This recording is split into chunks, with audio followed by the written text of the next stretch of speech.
ચાલો વિદ્યાર્થી મિત્રો નમસ્કાર। તો હવે લાસ્ટ લેક્ચરની અંદર આપણે આયુપીએસસી છે એ આયુપીએસસીની વાત કરી। હવે જે આયુપીએસસીનું જે નામકરણ છે તો એ નામકરણ તમને ખાસ કીધું છે કે નામકરણ તમને આવડવું જોઈએ। તો નામકરણ આવડશે તો જ આ ચેપ્ટરની અંદર આગળના ક્વેશ્ચન છે એ તમે એમસીક્યુ અને થિયરી છે એ સોલ્વ કરી શકશો। બીજું કે વિદ્યાર્થી મિત્રો આજનો જે આપણે ટોપિકનો અભ્યાસ કરવાનો છે એ પણ નીટની અંદર મોસ્ટ આઈએમપી છે। તો એની અંદર આપણે વાત કરવાની છે આપણા જે સવર્ગ સંયોજનો છે તો સવર્ગ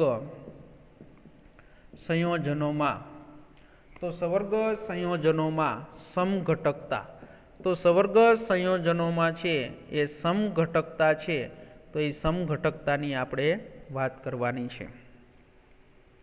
તો એની અંદર સમઘટકો છે એ બે અથવા વધારે સંયોજન હોય તો બધાને છે એ 11મા ધોરણની અંદર પણ વ્યાખ્યા બધાને સમઘટકતાની વ્યાખ્યા આવડે જ છે। તો સમઘટકતાની વ્યાખ્યા આપણે આપવી હોય તો સમઘટકતા એટલે શું? તો વિદ્યાર્થી મિત્રો તમને ખબર છે કે જેના આણ્વીય સૂત્ર છે એ સરખા હોય પરંતુ તેના બંધારણીય સૂત્ર છે તો એ બંધારણીય સૂત્ર જુદા જુદા હોય તો તેવા સંયોજનોને છે એ શું કહેવાય? તો તેવા સંયોજનોને છે એ સમઘટકતા કહેવાય છે કે જેમના આણ્વીય સૂત્ર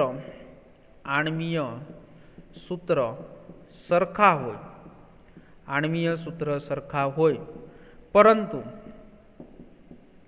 તેમના બંધારણ અથવા તેમની ગોઠવણી તેમના બંધારણ જુદા જુદા હોય તો તેને સમઘટકો કહે છે। તો એ તો આપને બધાને ખબર જ છે। તો એની અંદર જે સમઘટકો છે તો એના ભૌતિક અને રાસાયણિક ગુણધર્મ પણ છે એ જુદા જુદા હોય છે। તો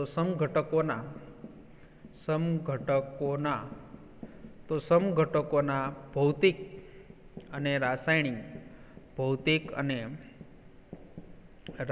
ગુણધર્મો છે તો એ રાસાયણિક ગુણધર્મો છે એ પણ કેવા હોય?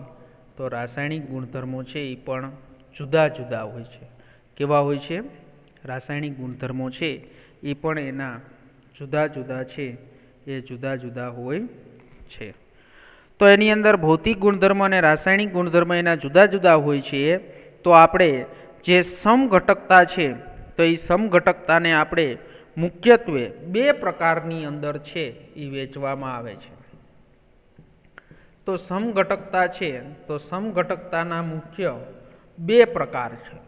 તો એની અંદર આપણે એક અવકાશીય સમઘટકતા તો એક છે એ શું છે? અવકાશીય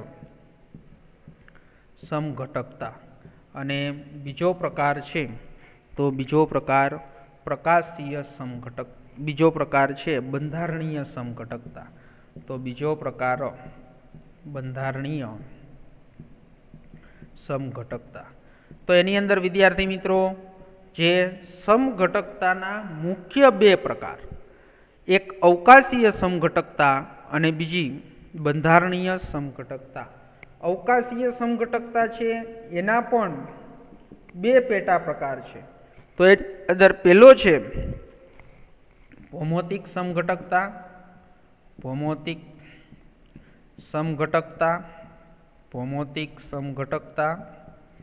અને બીજો પ્રકાર છે પ્રકાશીય સમઘટકતા।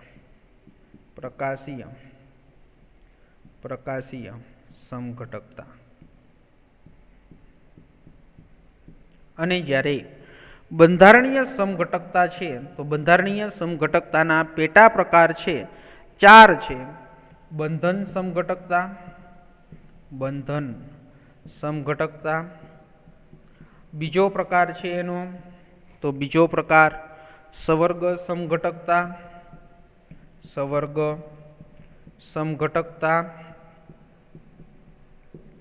ત્રીજો પ્રકાર છે આયનીયકરણ સમઘટકતા, આયનીકરણ સમઘટકતા. અને ચોથો પ્રકાર છે તો ચોથો પ્રકાર દ્રાવક મિશ્રણ સમઘટકતા, દ્રાવક મિશ્રણ સમઘટકતા. ઓકે, હાલો. તો વિદ્યાર્થી મિત્રો, હવે એમાં સૌ પ્રથમ આપણે વાત કરવાની છે અવકાશીય સમઘટકતા છે. તો એ અવકાશીય સમઘટકતાની આપણે સૌ પ્રથમ છે એ સૌ પ્રથમ આપણે વાત કરીએ. તો એની અંદર અવકાશીય સમઘટકતા છે તો એના જે પ્રકાર છે ભૌમિતિક સમઘટકતા અને પ્રકાશીય સમઘટકતા છે. તો એ પ્રકાશીય સમઘટકતાની આપણે વાત કરીએ. તો એની અંદર આપણો જે પ્રકાર છે અવકાશીય સમઘટકતા, તો અવકાશીય સમઘટકતા છે તો એની અંદર અવકાશીય સમઘટકતા કોને કહેવાય? તો એની પહેલાં આપણે વાત કરી દઈએ અવકાશીય સમઘટકતા. તો વિદ્યાર્થી મિત્રો, બધાને એની વ્યાખ્યા છે એ વ્યાખ્યા આવડવી જોઈએ. અવકાશીય સમઘટકતા, તો અવકાશીય સમઘટકતા કોને કહેવાય? તો અવકાશીય જે સમઘટકો છે એની અંદર તેના સમાન રાસાયણિક સૂત્ર અને રાસાયણિક બંધન હોય છે, પરંતુ તેમની જુદી જુદી છે એ જુદી જુદી શું હોય? તો એ જુદી જુદી એની ગોઠવણી હશે. અવકાશીય ગોઠવણી જુદી જુદી હોય. તો એની અંદર આપણે પહેલાં અવકાશીય સમઘટકોની વાત કરીએ. અવકાશીય સમઘટકોને અવકાશીય સમઘટકોને તો અવકાશીય સમઘટકો છે તો અવકાશીય સમઘટકોને સમાન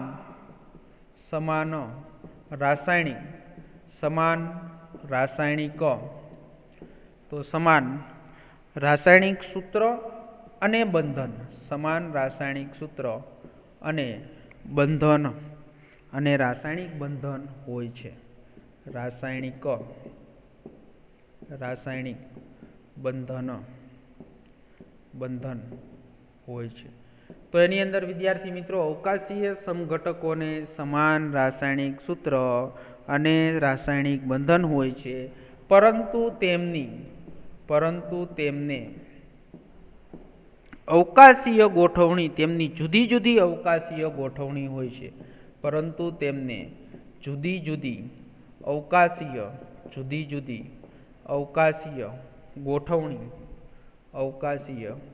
ગોઠવણી હોય છે. ઓકે, હાલો. તો એની અંદર આપણે જે અવકાશીય સમઘટકતા છે તો એના રાસાયણિક સૂત્ર સમાન હોય, બંધનય સમાન હોય, પરંતુ તેની અવકાશમાં છે એ જુદી જુદી ગોઠવણી હોય છે. અને આ સમઘટકોની આપણે વાત કરીએ તો એની અંદર પહેલો પ્રકાર આપણે જોવો છે ભૌમિતિક સમઘટકતાની વાત કરવી છે. તો એના પહેલા પ્રકારની અંદર છે એ આપણે ભૌમિતિક સમઘટકતા છે. તો ભૌમિતિક સમઘટકતા બધાને આવડે જ છે. તો ભૌમિતિક સમઘટકતા સિસ અને ટ્રાન્સ.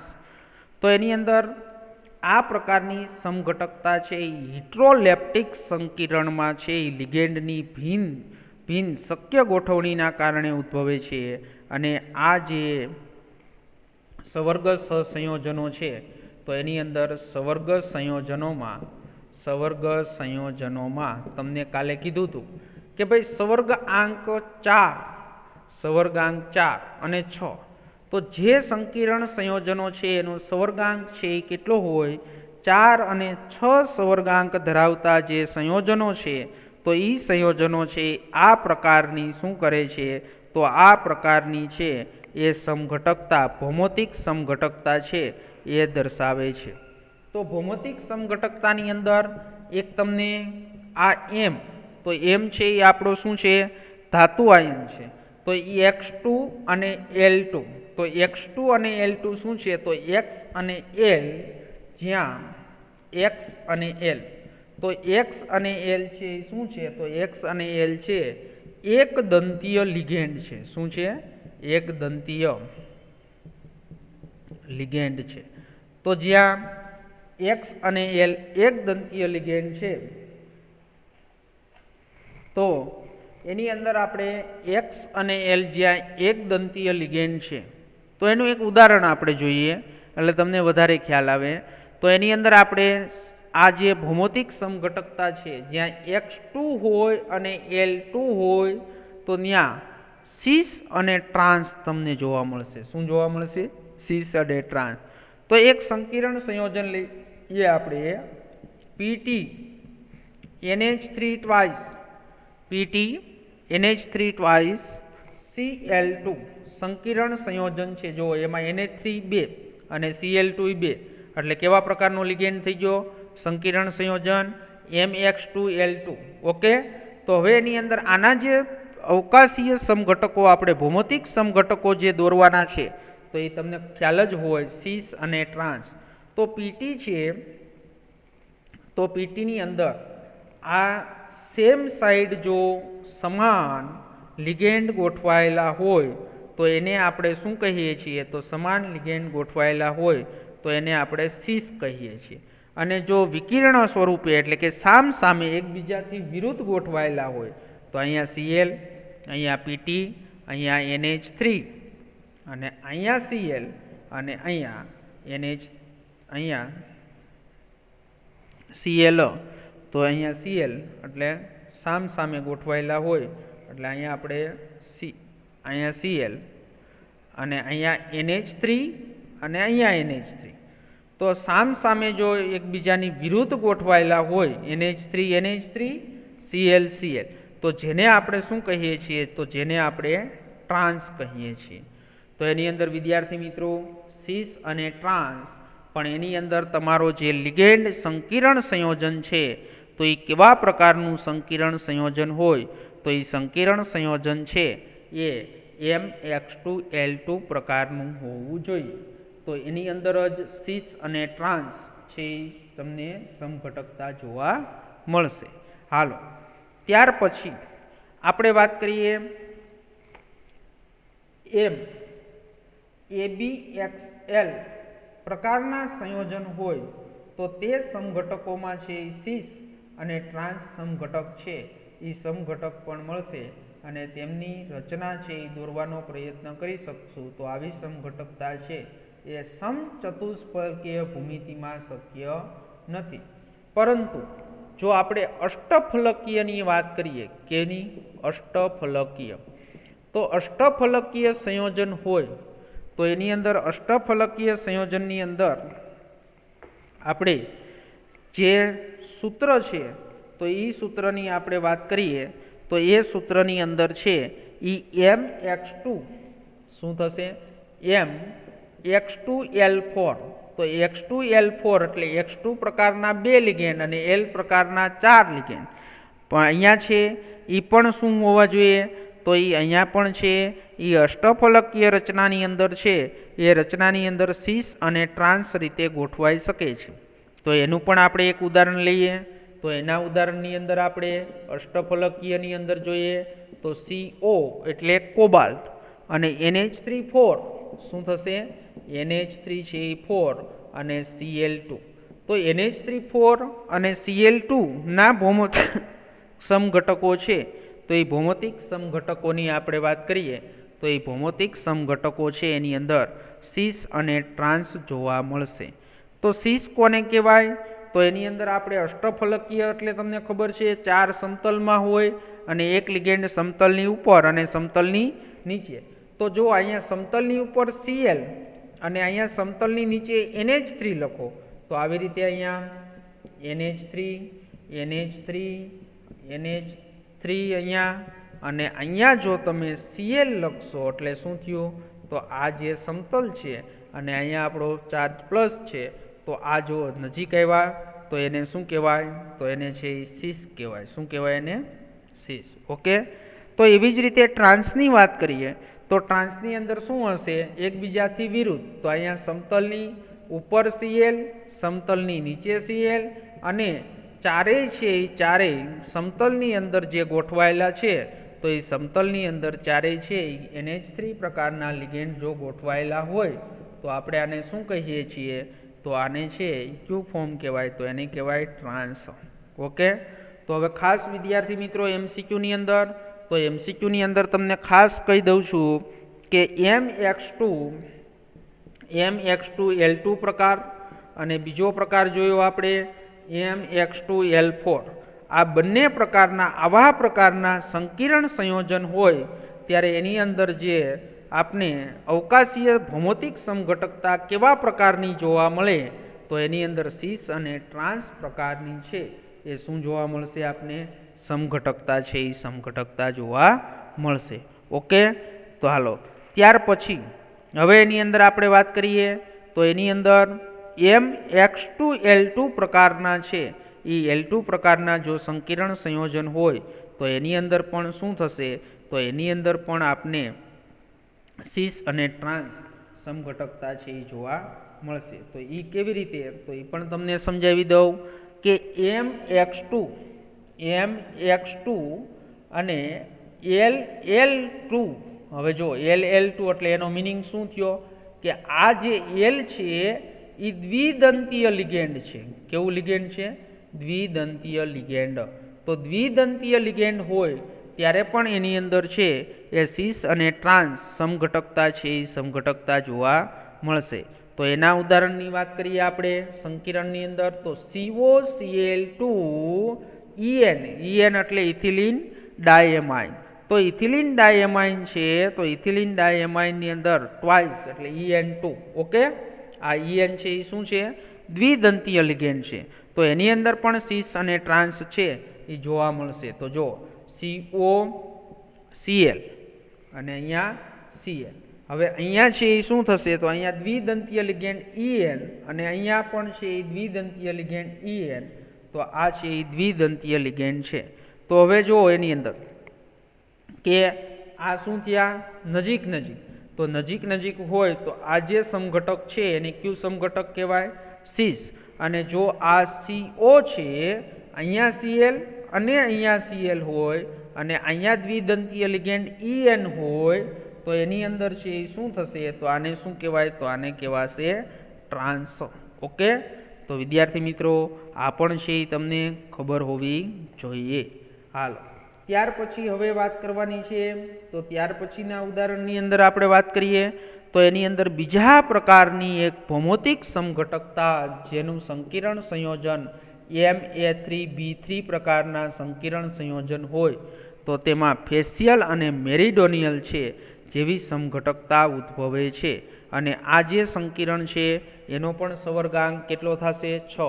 એટલે આ જે સંકીર્ણ સંયોજન હોય એનો પણ આકાર છે એ આકાર કેવો હોય? તો એનો પણ આકાર છે એ અષ્ટફલકીય આકાર હોય. કેવો આકાર હોય? અષ્ટફલકીય સંકીર્ણ સંયોજન જોવા મળે છે. હવે એની અંદર અષ્ટફલકીય આકારની અંદર આપણે એક જોઈએ તો એની અંદર એક ઉદાહરણ તમને આપું કે ભાઈ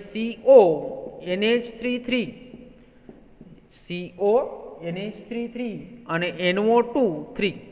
હાલ તો આ ઉદાહરણ છે એની અંદર બે પ્રકારની ફેશિયલ અને મેરિડોનિયલ, જેમ આપણે સીસ અને ટ્રાન્સ કહેતા હતા તો એવી જ રીતે હવે શું જોવા મળશે? ફેશિયલ અને મેરિડોનિયલ છે એ બે પ્રકારની છે એ આની અંદર તમને સમઘટકતા છે એ સમઘટકતા જોવા મળશે. તો આપણે ફેશિયલ અને મેરિડોનિયલની વાત કરવાની છે. તો ફેશિયલ કોને કહેવાય અને મેરિડોનિયલ કોને કહેવાય? જો અષ્ટક પેલા આકૃતિ દોરી લો એટલે તમને ખબર પડે. આ કોબાલ્ટ. હવે કોબાલ્ટ છે તો એ કોબાલ્ટની અંદર અહીંયા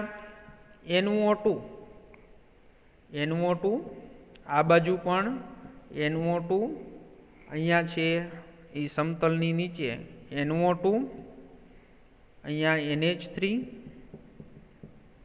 અહીંયા NH3 અહીંયા સમતલની ઉપર NO2. ઓકે, બીજી આકૃતિ દોરી લઉં એટલે તમને ખ્યાલ આવે. NH3 અહીંયા કોબાલ્ટ અહીંયા NO2 અહીંયા NO2 અને અહીંયા NO2 અહીંયા સમતલની ઉપર NH3 અને સમતલની નીચે NH3. હવે જો એક વસ્તુ આમાં ખાસ સમજો ફેશિયલ અને મેરિડોનિયલની અંદર. તો ફેશિયલ અને મેરિડોનિયલની અંદર જો અષ્ટક ફલકની બાજુના પાસેના ખૂણા પર સમાન લિગેન્ડના 3 પરમાણુ દાતા પ્રાપ્ત થયેલા હોય ત્યારે તે આપણે પરમાણુના સ્થાન પ્રાપ્ત કરે ત્યારે આપણે એને ફેશિયલ સમઘટક કહેવાય. કયું સમઘટક કહેવાય? ફેશિયલ એટલે બાજુ. તો એની અંદર આપણે એમ કહીએ કે ખૂણા પરના સમાન લિગેન્ડના 3 પરમાણુ જોવો એટલે આ ત્રિકોણ બન્યો, આ 3 લિગેન્ડ.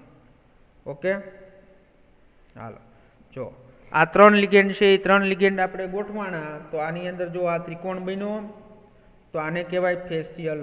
શું કહેવાય આને? ફેશિયલ. ખૂણા ઉપર, ત્રણેય ખૂણા ઉપર જો NO2 અને NO2. તો એ જે સમઘટક છે એને ફેશિયલ કહેવાય. અને જ્યારે તેમના સ્થાન અષ્ટફલકના છે યામોતરીયની આસપાસ હોય ત્યારે એને મેરિડોનિયલ કહેવાય. એટલે તમે આ જે ત્રિકોણ છે એ આ ત્રિકોણ જે તમે બન્યો સમતલની અંદર જે ત્રિકોણ બને તો એને શું કહેવાય? તો સમતલની અંદર જેને ત્રિકોણ બને તો એને સમઘટકને છે એ કયું સમઘટક કહેવાય? તો એને મેરિડોનિયલ કહેવાય. કયું કહેવાય? મેરિડોનિયલ. તો એ સમઘટક છે એને આપણે મેરિડિયોનલ. તો એ સમઘટકને શું કહેવાય? મેરિડિયોનલ. તો એની અંદર આ 2 સમઘટક છે. તો એ 2 સમઘટકની તમને ખ્યાલ છે એ ખ્યાલ હોવો જોઈએ. ઓકે, તો વિદ્યાર્થી મિત્રો આ આપણે અવકાશીય સમઘટકતા છે તો એ અવકાશીય સમઘટકતાની વાત કરી. હવે એની અંદર જે અવકાશીય સમઘટકતામાં પહેલો પ્રકાર ભૌમિતિક સમઘટકતા જોઈ. હવે બીજો સમઘટક છે તો બીજાની પણ વાત કરી દઈએ. એ પણ એકદમ સરળમાં સરળ અને બોર્ડની પરીક્ષાની અંદર અને નીટની પરીક્ષાની અંદર મોસ્ટ આઈએમપી છે પ્રકાશીય સમઘટકતા. તો ત્યાર પછીનો ટોપિક આપણો છે બીજી અવકાશીયની અંદર બીજી પ્રકાશીય સમઘટકતા. તો પ્રકાશીય સમઘટકતા છે એ પણ મોસ્ટ આઈએમપી છે. પ્રકાશીય સમઘટકતાનો નીટમાં એક MCQ હોય જ.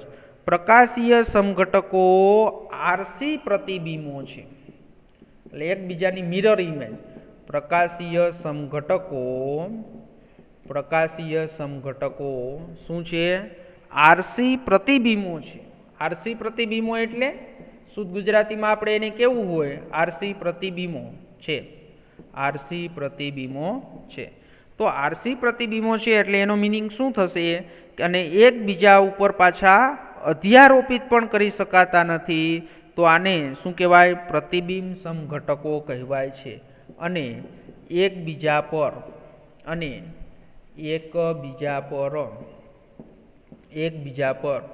અધ્યારોપિત કરી શકાતા નથી. અધ્યારોપિત છે એ પણ કરી શકાતા નથી. આને શું કહેવાય? પ્રતિબિંબ સમઘટકો. આને પ્રતિબિંબ સમઘટકો કહે છે. ઓકે, હાલો. તો વિદ્યાર્થી મિત્રો એની અંદર પ્રતિબિંબ સમઘટકો છે તો એની અંદર એક વસ્તુ ખાસ સમજવાની છે. તો એની અંદર પ્રતિબિંબ સમઘટકો છે તો એની અંદર આપણે એક ઉદાહરણ લઈએ. COEN3+3. COEN એટલે ઇથિલિન ડાયમાઇન અને +3. તો હવે એની અંદર આપણે આ CO એની અંદર EN એટલે EN ઇથિલિન ડાયમાઇન દ્વિદંતીય લિગેન્ડ છે EN અને અહીંયા પણ EN. તો હવે આ જે છે એ કેવા છે? પ્રતિબિંબ સમઘટકો. એટલે આની મિરર ઇમેજ છે. મિરર ઇમેજ તમે દોરશો એટલે એની મિરર ઇમેજ શું થશે? COEN અને અહીંયા આવી રીતે દેખાશે. તમારે અરીસાને આની સામે રાખો અને એનું જે પ્રતિબિંબ મળે તો એ એની મિરર ઇમેજ થઈ. ઓકે, તો એની અંદર આમાંથી એક છે એ કેવો હશે? દક્ષિણ ભ્રમણીય એટલે ડેક્સ્ટ્રો. આપણે ઓલા ચેપ્ટરની અંદર વાત કરી હતી ને, દક્ષિણ ભ્રમણીય અને વામ ભ્રમણીય. તો આ છે એક પ્રતિબિંબ છે એ દક્ષિણ ભ્રમણીય હોય અને એક પ્રતિબિંબ છે એ કેવું હોય? વામ ભ્રમણીય હોય. તો પણ વિદ્યાર્થી મિત્રો એક વસ્તુ ખાસ યાદ રાખી લેજો કે આ વામ ભ્રમણીય છે એટલે દક્ષિણ ભ્રમણીયને D અને વામ ભ્રમણીયને આપણે શું કહીએ? L. પણ આ ડી અને એલ કોના ઉપરથી નક્કી થઈ શકે? તો આ પોલારીમીટરથી નક્કી થઈ શકે. કોના ઉપરથી? પોલારીમીટરની મદદથી નક્કી થાય. તો પોલારીમીટરની મદદથી નક્કી થાય છે, પણ આપને પરીક્ષાની અંદર છે એ પરીક્ષાની અંદર એમ કે નીચેનામાંથી ક્યુ છે એ પ્રકાશીય સમઘટકતા ધરાવે છે. તો પ્રકાશીય સમઘટકતા ધરાવે છે એવો MCQ વારંવાર નીટની પરીક્ષાની અંદર પૂછાયેલો છે. તો બધા જ વિદ્યાર્થીઓના છે મગજમાં એક પ્રશ્ન આવે કે સર આપણી પાસે પોલારીમીટર ન હોય, પરીક્ષામાં પદાર્થ ન હોય, તો એની કેવી રીતે આપને ખબર પડે? તો એની અંદર નોંધ કરીને તમારી ટેક્સ્ટબુકમાં પણ લખી નાખજો કે જે સંકીર્ણ સ્પીસીઝમાં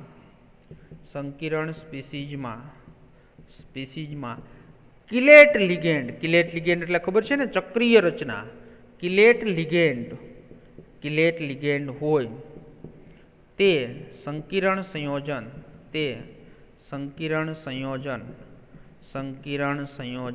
કેવું હોય? પ્રકાશીય સમઘટકતા ધરાવે છે. ખાસ યાદ રાખવાનું, કિલેટ લિગેન્ડની વ્યાખ્યા મેં આગળના લેક્ચરની અંદર સમજાવી છે. તો એ પ્રકાશીય સમઘટકતા જ્યારે હોય કે એની અંદર આપણી ટેક્સ્ટબુકમાં એવું લખ્યું છે દ્વિદંતીય લિગેન્ડ હાજર હોવો જોઈએ. તો દ્વિદંતીય લિગેન્ડ જેમાં હાજર હોય ને એ હંમેશા પ્રકાશીય સમઘટકતા ધરાવતું હોય જ છે. તો એની અંદર છે એ આપણે વાત કરીએ તો બીજું પણ તમને એક ઉદાહરણ આપ્યું છે. તો PtCl2En2+2 છે એનું પણ એક ઉદાહરણ આપ્યું છે. એ ઉદાહરણ પણ જોઈ લઈએ, પણ આ નોંધ એક છે એ ખાસ લખી નાખજો. તો એની અંદર બીજું ઉદાહરણ જોઈએ, PtCl2En2. તો એની અંદર એનો વીજભાર છે એ +2 છે. તો આ પણ છે જો ઇથિલિન ડાયમાઇન દ્વિદંતીય લિગેન્ડ આવ્યું એટલે આ પ્રકાશીય છે એ કેવું છે?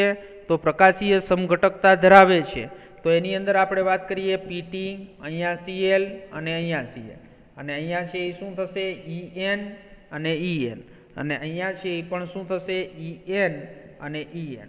હવે આનું છે એ તમે શું કરો? તો આનું છે એ તમે મિરર ઇમેજ છે એ મિરર ઇમેજ દોરશો એટલે શું થશે? Cl Pt, અહીંયા છે એ અરીસો સામે રાખશો એટલે આવા પ્રકારનું છે એ તમને જોવા મળશે. એટલે આ સામેની સાઈડ વહી જશે એટલે En અને અહીંયા En અને En. ઓકે, હાલો. તો એની અંદર આ પણ છે એક છે એ શું છે? ડેક્સ્ટ્રો, અને એક છે એ શું છે? લીવો. ડેક્સ્ટ્રો ને લીવો છે જ, પણ સાથે સાથે જો આમાં તમને બીજી એક સમઘટકતા આગળ ભણી ગયા એની એક સમઘટકતા જોવા મળે છે કે આ સંયોજન કેવું છે? સીસ સંયોજન છે. અહીંયા પણ એક મોસ્ટ આઈએમપી છે એ નોંધ કરી નાખજો. આ પણ MCQ નીટની અંદર પૂછાય છે કે જો સીસ લખેલું હોય આવી રીતે PtCl2En2+2 લખેલું હોય તો આ સંયોજન પ્રકાશીય સમઘટક છે. પણ જ્યારે જો આમ લખેલું હોય ટ્રાન્સ PtCl2En2 તો ટ્રાન્સ હશે ત્યારે છે એ પ્રકાશીય સમઘટકતા ધરાવતું નથી. શું કા પ્રકાશીય સમઘટકતા નથી ધરાવતું? એનું કારણ છે એ તમને ખબર જ હોવી જોઈએ. જો ટ્રાન્સ હોય તો ટ્રાન્સનું તમે છે એ મિરર ઇમેજ બનાવશો તો એની અંદર એના ઉપર શું થશે? તો એના ઉપર અધ્યારોપિત થઈ શકશે. તો આ છે એ ટ્રાન્સ ક્યારેય પ્રકાશીય સમઘટકતા દર્શાવે નહીં. તો આ મોસ્ટ આઈએમપી છે. તો એની અંદર 9.5 અને 9.6 બે કોયડો છે એ બે કોયડા તમારે જાતે કરી નાખવાના છે. અને આવતા લેક્ચરની અંદર છે એ અવકાશીય સમઘટકતા અહીંયા પૂર્ણ કરી એટલે આવતા લેક્ચરની અંદર બંધારણીય સમઘટકતા છે તો એ બંધારણીય સમઘટકતા આપણે આવતા લેક્ચરની અંદર ભણીશું. તો વિદ્યાર્થી મિત્રો કમ્પ્લીટ છે એ કમ્પ્લીટ અહીંયા સુધી તમારી આ જે સમઘટકતા છે એમાંથી 100% તમારે છે એ બોર્ડની પરીક્ષાની અંદર MCQ છે, નીટની પરીક્ષાની અંદર MCQ છે એ 100% આમાંથી સમઘટકતામાંથી હોય અને હોય જ છે. એટલે વ્યવસ્થિત રીતે કમ્પ્લીટ તૈયારી કરજો. અને જ્યારે આ ચેપ્ટર પૂરું થશે પછી આગલા વર્ષોની અંદર નીટની અંદર પૂછાયેલા જે MCQ છે એનું તમને છે એ મોકલીશ એટલે તમારે છે એની સોલ્વ કરવાની પ્રેક્ટિસ પણ કરવાની છે. ઓકે, હાલો.